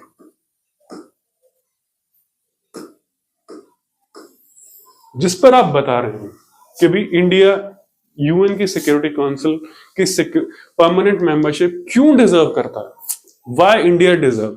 भी हम इंडियंस हैं, हम ये कह रहे हैं कि हमें सिक्योरिटी काउंसिल की परमानेंट मेंबरशिप दीजिए, मींस सिक्योरिटी काउंसिल को क्या कीजिए, एक्सपैंड कीजिए। अब वो 5 तक मत रखिए, क्या सिक्योरिटी काउंसिल परमानेंट, हम परमानेंट मेंबरशिप की बात कर रहे हैं, नॉन परमानेंट की बात नहीं कर रहे। सिक्योरिटी काउंसिल में 15 मेंबर्स होते हैं, जिसमें 10 नॉन परमानेंट मेंबर्स और 5 परमानेंट मेंबर्स होते हैं। हम बात कर रहे हैं किसकी, ये क्वेश्चन किसकी डिमांड कर रहा है कि परमानेंट मेंबरशिप को क्या कीजिए, एक्सपैंड कीजिए, उसमें और एडिशंस कीजिए, क्या कीजिए, और एडिशंस कीजिए। हम ये नहीं कह रहे सिर्फ हमें रखिए, ठीक है। आज अगर बात हो रही है तो G4 की बात हो रही है। G4 आपको पता है ऐसी कंट्रीज हैं जो चाह रहे हैं कि भी सिक्योरिटी काउंसिल जो हो वो एक्सपैंड करे, तो उसमें हम ये नहीं कह रहे कि हमें ही डालो, हम कह रहे हैं इसको एक्सपेंशन कीजिए, जिससे और कंट्रीज क्या हो उसके अंदर आए, क्या है, और कंट्रीज इसके अंदर आए, जिससे कि सिक्योरिटी काउंसिल जो है और ज्यादा डाइवर्स हो, क्या हो, डाइवर्स हो। तो यहां हम बात कर रहे हैं कि बेसिस। तो अब सबसे बड़ी बात आपको लिखना क्या है, what is the demand of the question, critically analyse एक डिमांड है। दूसरा डिमांड ये है कि यूनियन सिक्योरिटी काउंसिल, क्लियर, क्योंकि ये क्वेश्चन क्या है, यूएन सिक्योरिटी काउंसिल और उसकी परमानेंट मेंबरशिप से रिलेट करता है। किससे रिलेट कर रहा है, यूनियन सिक्योरिटी काउंसिल और उसकी परमानेंट मेंबरशिप से रिलेट कर रहा है। अगर आपने ये नहीं बताया, 2 चीजों के बारे में नहीं लिखा इस आंसर में, क्लियर है, अगर आपने इन 2 चीजों के बारे में इस आंसर में शॉर्ट में मेंशन नहीं किया तो ये आंसर क्या हो जाएगा, यूजलेस हो जाएगा। क्या हो जाएगा, यूजलेस हो जाएगा। फिर आप एग्जामिनर को ये नहीं समझा पाएंगे कि हम बात क्या कर रहे हैं, आप एग्जामिनर को ये नहीं समझा पाएंगे हम बात क्या कर रहे हैं, what we are talking about, कि हम क्या बात कर रहे हैं, किस बारे में बात कर रहे हैं, हम बात किस बारे में बात कर रहे हैं।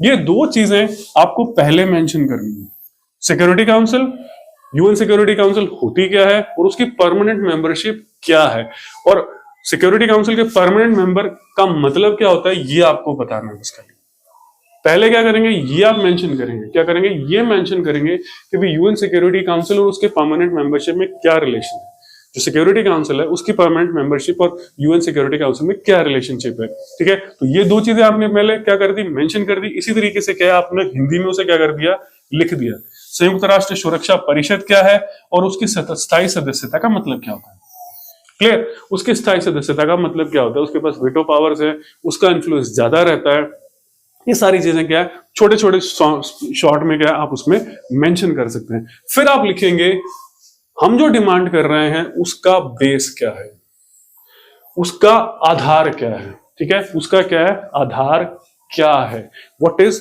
द बेस ऑफ इट, ठीक है। तो उसमें हम फिर मेंशन कर सकते हैं कि भी यूएन की पीस कीपिंग फोर्सेस में हमारा कंट्रीब्यूशन बहुत रहता है, हमारी we are the largest democracy, fifth largest economy है, ठीक है, फिफ्थ लार्जेस्ट इकोनॉमी है, हम कितने कंट्रीज को क्या सपोर्ट कर रहे हैं, ये सारी चीजें क्या है एक एक करके, ज्यादा अगर जरूरत से ज्यादा लिखेंगे तो आंसर बड़ा हो जाएगा। स्पेसिफिक्स मेंशन कीजिए जो खास तौर पे क्या है उससे रिलेट करके हो, जरूरत से ज्यादा मेंशन करेंगे तो फिर आप लिमिट क्रॉस कर जाएंगे वर्ड्स की, तो वर्ड लिमिट भी क्या है आपको उतना रखना है, मींस इस आंसर को आप 250 240 के आसपास क्या है मेंशन कर सकते हैं। मींस एनालाइज करना है, एनालाइज का मतलब उस पॉइंट को पूरी तरह क्या है आपको बता देना है कि भी आपने हर तरह से बता दिया है कि इसमें कोई भी जो भी पॉइंट आपने मेंशन किया है, बेस मेंशन किया है, उसमें आपने कोई लूप होल नहीं छोड़ा है, क्या है उसमें आपने कोई भी लूप होल नहीं छोड़ा है।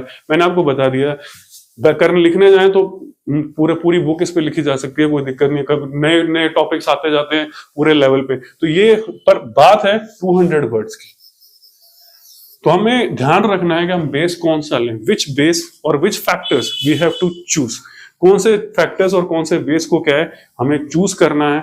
उसी बेसिस पे फिर हम क्या है कि अपने पॉइंट्स रखेंगे, जो भी पॉइंट हमें रखने हैं इससे रिलेट करके। तो ये एक एग्जाम्पल था, क्या एक एग्जाम्पल था, क्योंकि इसके अंदर मेन चीज है कि आप कौन सा सिलेक्ट कर रहे हैं, क्या कर रहे हैं, कौन सी चीज को सिलेक्ट कर रहे हैं, मींस कीवर्ड्स आपने एनालाइज कर लिए, ये कीवर्ड्स हैं, ये की टर्म्स हैं, इसके ऊपर क्या है आपको क्या करना है, अपने पूरे आंसर को क्या करना है फ्रेम करना है, कन्फाइन करके रखना है, आपने स्ट्रक्चर बना लिया और उसी स्ट्रक्चर के अकॉर्डिंग क्या करेंगे आप आंसर लिखेंगे, क्या करेंगे आंसर लिखेंगे। जैसे मैंने आपको वहां भी बताया था, जब हम एस्से की बात कर रहे हैं तो ये एक तरह से क्या है एक छोटा सा एस्से हमने लिखा है, क्या है इसके ऊपर हमने एस्से लिखा है, इसमें एस्से में इतनी हमसे डिमांड की गई थी और उस डिमांड को हमने क्या है इस क्वेश्चन के फॉर्म में क्या है कंप्लीट किया गया। तो अब ये मानकर चलिए कि जब आप ऑप्शनल में भी लिख रहे हैं और अगर यहां भी लिख रहे हैं तो क्वेश्चन को एक एस्से फॉर्म में लिख रहे हैं, तो एस्से में क्वेश्चन की डिमांड क्या है वो आपने कवर कर ली और उसको देख लिया अच्छी तरीके से, क्वेश्चन को 2 बार पढ़ लिया और 2 बार पढ़ने के बाद आपको पता चल गया कि ये क्वेश्चन के कीवर्ड्स हैं और ये क्वेश्चन की क्या है डिमांड है, और मेन डिमांड कौन सी है जो क्वेश्चन को मेन कंट्रोल कर रही है या मेन क्या कर रही है क्वेश्चन को क्या उस पे क्वेश्चन क्या है पूरा का पूरा डिपेंड कर रहा है, उसको आप इंट्रोडक्शन में लिख दीजिए, किसमें लिख दीजिए इंट्रोडक्शन में लिख दीजिए, बाकी जितने पॉइंट्स हैं जो एलैबोरेशन है वो आपने मेन बॉडी में लिख दिया और छोटा सा क्या कर दिया कंक्लूजन कर दिया कि अगर इंडिया को परमानेंट मेंबरशिप दी जाती है तो इंडिया और ज्यादा क्या कर सकता है, जो हम कंस्ट्रक्टिव वर्क कर रहे हैं इंटरनेशनल लेवल पे, क्या कर रहे हैं जो भी हम कंस्ट्रक्टिव वर्क कर रहे हैं इंटरनेशनल लेवल पे वो और ज्यादा क्या हो सकते हैं पावर के साथ हम कर सकते हैं, क्योंकि और ज्यादा इन्फ्लुएंस क्या होगा हमारा दूसरी कंट्रीज के ऊपर रहेगा। तो आप ये क्या कर सकते हैं मेंशन कर सकते हैं। आप टेकिंग जस्ट वन एग्जांपल, पिछले साल आपके एग्जाम में क्वेश्चन आया हुआ है, तो ध्यान रखिए जब भी जीएस का आप पेपर दे रहे हैं तो यूज पहले एस्से की ही तरह क्या कर लीजिए, उसे पॉइंट आउट कर लीजिए कीवर्ड्स क्या हैं, उस कीवर्ड्स को फोकस करके इंट्रो में आपको कौन से कीवर्ड्स के बारे में यूज करना है, फिर मेन बॉडी में आपको क्या करना है और उसके बाद कंक्लूजन में आपको क्या लिखना है। मैंने आपको बता दिया इतना सेक्शन पार्ट इसमें दे दीजिए, इतना इसमें दे दीजिए और इतना आप इसमें दे दीजिए, ठीक है। तो ये था जीएस का पार्ट